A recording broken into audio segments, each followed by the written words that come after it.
Everyone ready? I think so. Are you ready? Someone just give me a thumbs up and we're all ready to roll.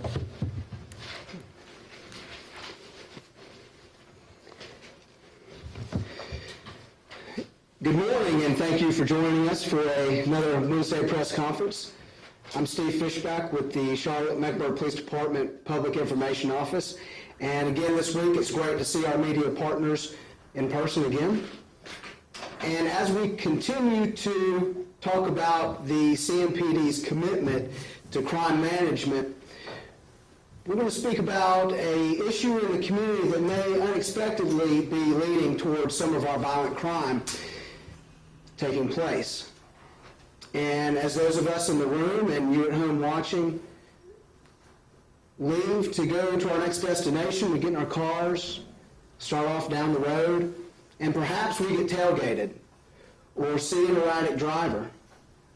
Maybe you think about confronting that person.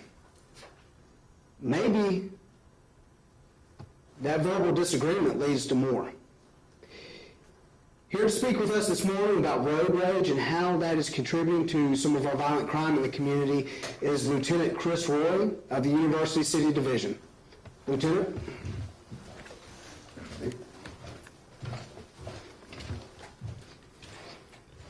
Hey, I'm Lieutenant Chris Roy. I'm with the University City Division. I'm over Special Operations. Last name is R-O-R-I-E. As more people are heading back on the roads due to COVID restrictions are being eased, we're beginning to see an uptick in some of our road rage incidents. So far this year, we've had 40 road rage incidents in this jurisdiction, and we're investigating these cases actively. Also, out of these 40 cases, we've had 20 that have escalated to the point where a gun has been produced. Just last week, University City Division investigated a case on April 13th.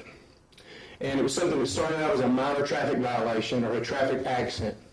One of the people involved left the scene. The other followed and blocked them in a neighborhood. The reason they blocked them in was to try to get their personal information. As that driver approached the other vehicle, the driver of that vehicle produced a gun and threatened to shoot them. Then of course left the scene. The driver of the car that was hit in the accident did get the tag of the vehicle, but it became back as a fictitious tag, and we're still actively investigating that right now. University, we've seen right now we've had 7 road rage incidents to this point. 6 of the 7 have come from either a perceived aggressive driving or minor accidents. One, we don't know what the motivation on it was. Through our city, we're being very active with it. We've made 10 arrests with road rage incidents today. I know people are in a hurry. I am too. But just remember that people that are aggressively driving it's very frustrating, and I get it. But engaging in these type of situations aren't productive, and it's flat out dangerous. It is more prudent for you to just keep your cool. Take the high road and avoid these encounters that could potentially lead to a deadly consequence. We got some tips that's going to help a lot of people avoid these road rage incidents.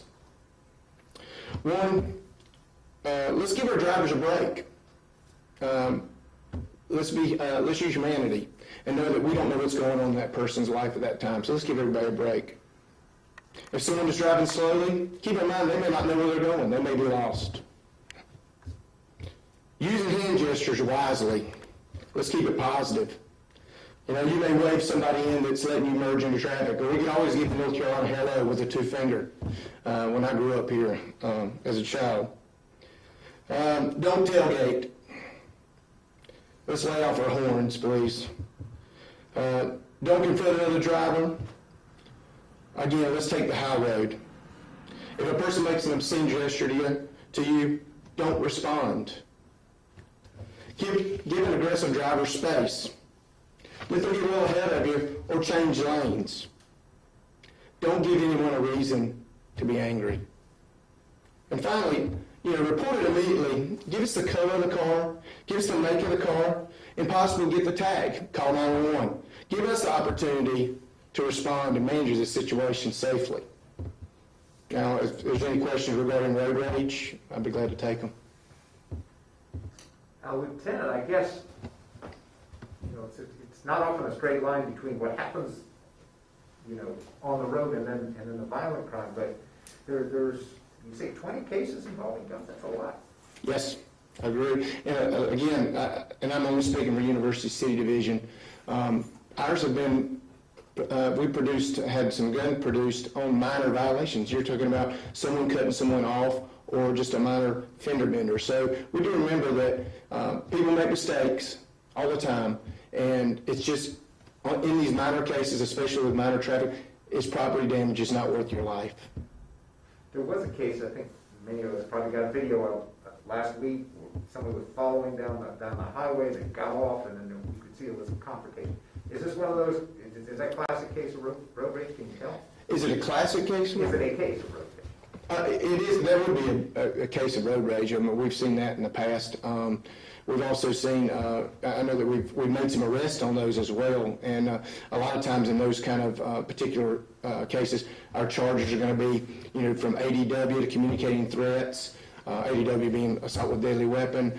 If shots are fired, it's going to be shooting an occupied vehicle. So we've got a plethora of different things. We also like to involve our real-time crime. Anytime we get a call for service, especially with road rage, they're very good to be monitoring the radios. They'll switch over, and if they can give us some information, they do. But is that one of the cases that you're talking about? Are you familiar with it? No, that's not one of the cases that we've dealt with. No. Okay. Anybody else for Lieutenant Roy? Appreciate you, Lieutenant. Thank you.